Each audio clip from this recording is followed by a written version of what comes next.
Hello guys, welcome back to my channel. Today mag-unbox tayo ng Nokia 106. Okay, ito yung kanyang box. Nakalagay dyan Nokia 106. Sa likod nandun yung kanyang available na colors. Meron tayong emerald and meron tayong kulay red. Tapos sa gilid nandun yung kanya specs. Nakalagay dyan may MP3 player, micro SD card support, wireless FM radio, no headset required, up to 12 hours and 22 days talk and standby time, 1.8 inches display, tapos voice recorder, LED torch, games, micro USB charging, storage for 2000 contacts and 500 SMS, micro SD card support, sold separately. And sa gilid yung malaking Nokia 106. Sa kabilang side nandun yung kanyang NTC seal. Tapos nandun yung kanyang model na Nokia 106 TA1564DS. Tapos yung kanyang color na emerald green. Sealed pa yung kanyang box. Ayan yung kanyang sticker na sealed. So, hindi pa siya na-open. So, i-unbox na natin.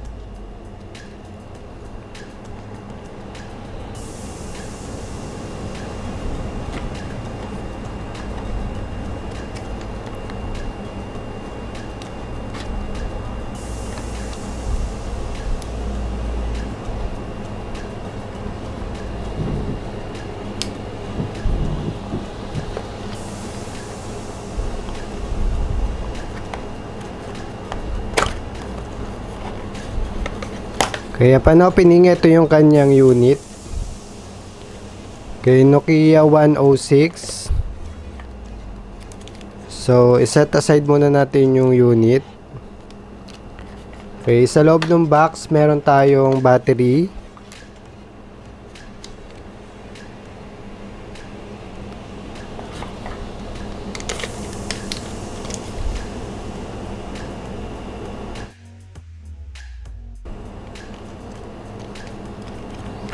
Tapos, meron tayong quick guide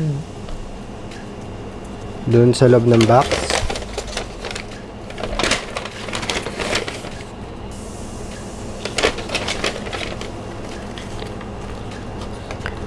Tapos, meron tayong headset. Tapos, meron tayong charger. Ayan, nasulat dyan Nokia. Of course, yung kanyang charger is micro USB.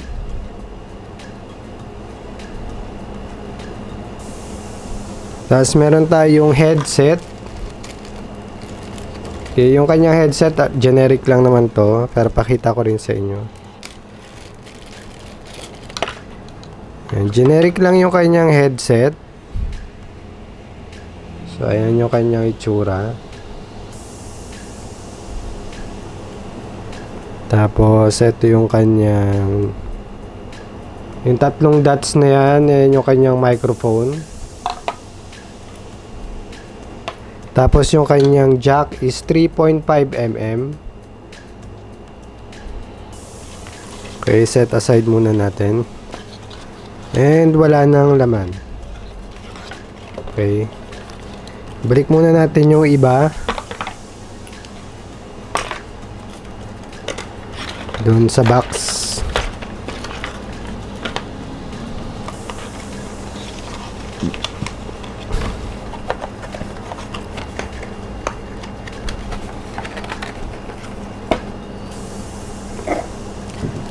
Okay, ito yung kanyang unit.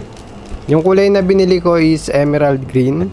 Matte finish yung kanyang design. Tapos sa ilalim nandun yung kanyang charging port na micro USB at yung kanyang headphone jack na 3.5mm. Tapos sa gilid, ito yung kanyang design. Tapos yung kanyang flashlight. Tapos ito yung kanyang keypad. At yung kanyang screen, 1.8 inches display yung kanyang screen.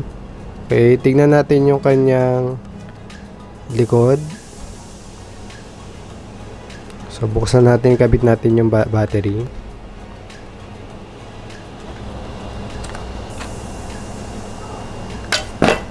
Yun. Ito yung kanyang likod. So yung kanyang back cover natanggal natin. Medyo kulay dark blue yung kanyang likod kapag wala siyang back cover. Tapos meron siyang SD card na kasama. Bakit?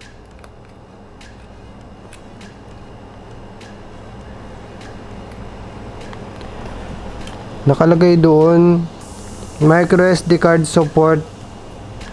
MicroSD card support sold separately, pero may SD card siya dun sa loob. Okay, ito yung kanyang likod. Medyo dark blue yung kanyang color. So meron tayong dual SIM, meron tayong SIM 1 and meron tayong SIM 1 dun sa left side, and meron tayong SIM 2 dun sa right side. Yung kanyang SIM card na size is regular, yung malaki. Tapos ito yung kanyang NTC sticker. Tapos ito yung kanyang microSD card. Okay, ulitin ko lang ha, doon sa card niya, ay doon sa box niya nakalagay microSD card support sold separately, pero nung binuksan natin, meron siya doon sa loob na naka-insert. Okay, tignan natin. I-on natin yung unit. So, i-testing natin.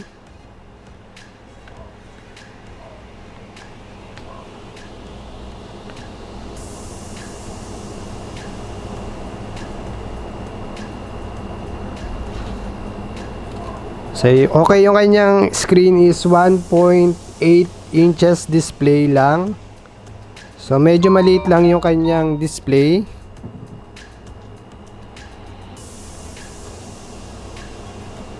Upon opening, nakalagay dyan automatic, English, and Tagalog. So, English natin. Okay, of course, doon sa display, meron tayong time settings, date settings, display time and date. Okay, back muna natin, mamaya na natin niya iset. Okay, the usual, the dual SIM. Meron tayong network display doon sa left side. Kapag naglagay tayo ng SIM card, nandun yung SIM 1 and SIM 2. Okay, wala pa tayo nilagay na SIM card, and wala rin madi-display dyan kung anong network. Okay, meron tayong SIM 1 and SIM 2. Diyan yung kanyang network provider at yung kanyang signal 1 and 2. Tapos sa bandang right side sa taas, nandun yung kanyang battery indicator. Okay, meron tayong date display. Okay, meron tayong menu. Okay, maliit lang yung display niya, 1.8 inches display, pero malinaw. So, tingnan natin yung kanyang menu. Okay, the usual, meron tayong call logs, contacts, alarm, flashlight, messages, radio, calculator, calendar, snake, music, voice recorder, settings, files, Tetris, racing attack, crossy road, blackjack, doodle jump, and arrow master. Okay, yung kanyang radio wireless na rin, kahit hindi tayo maglagay ng headset, tutunog siya. Try natin mag-search ng channels.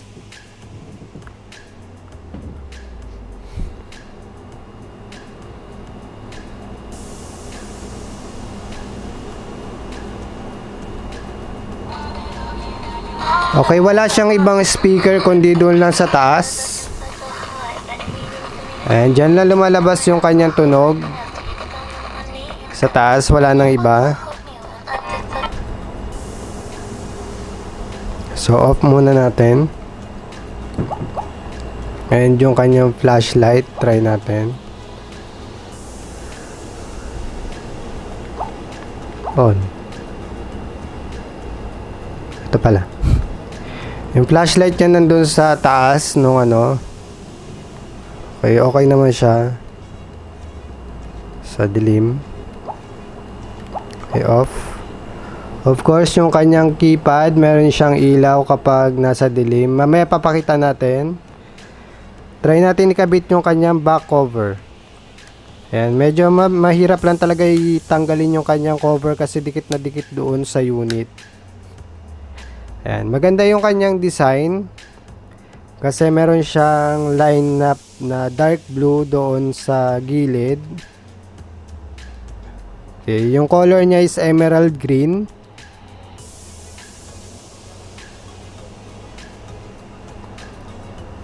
Kung makikita nyo siya ng personal, maganda siyang tignan kasi kung nakakita tayo ng ibang design ng Nokia, karamihan kulay black, kulay red, ito emerald green.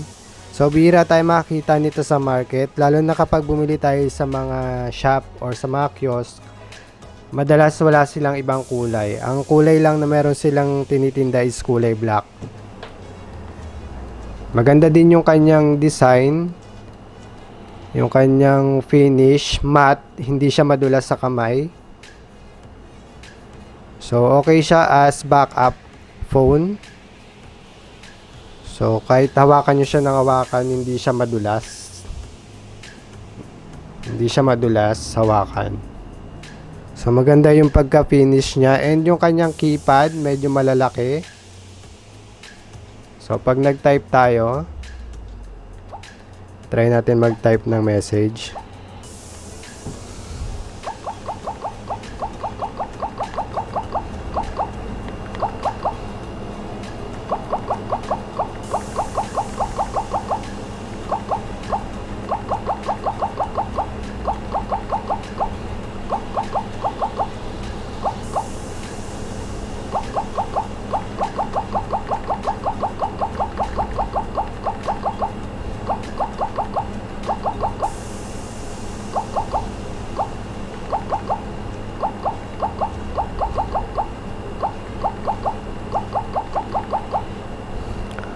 Okay, malambot yung kanyang keypad and malinaw yung kanyang display kahit maliit lang yung kanyang screen.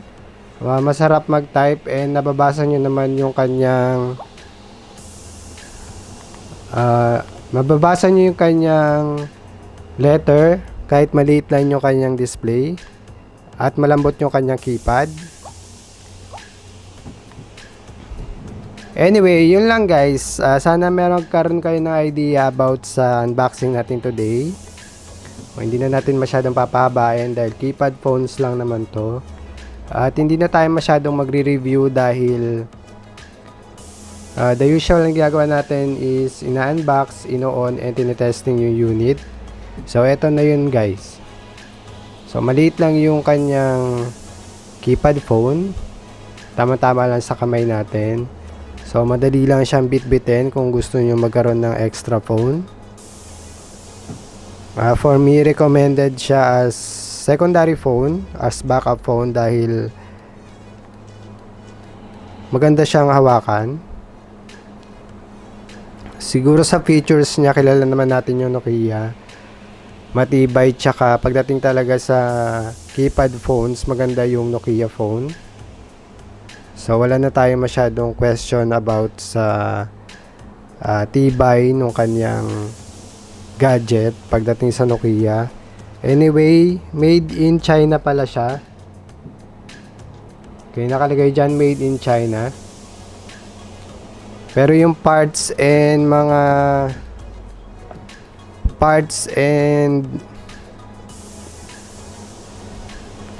okay, made in China, so inassemble siya sa China, pero yung parts niyan is original from Nokia mismo. Okay, yung price niya online sa Nokia store is 1,049 pesos. Okay, 1,049 pesos yung price niya. For me, sulit naman dahil maganda yung kanya keypad. Napaka-handy nung device.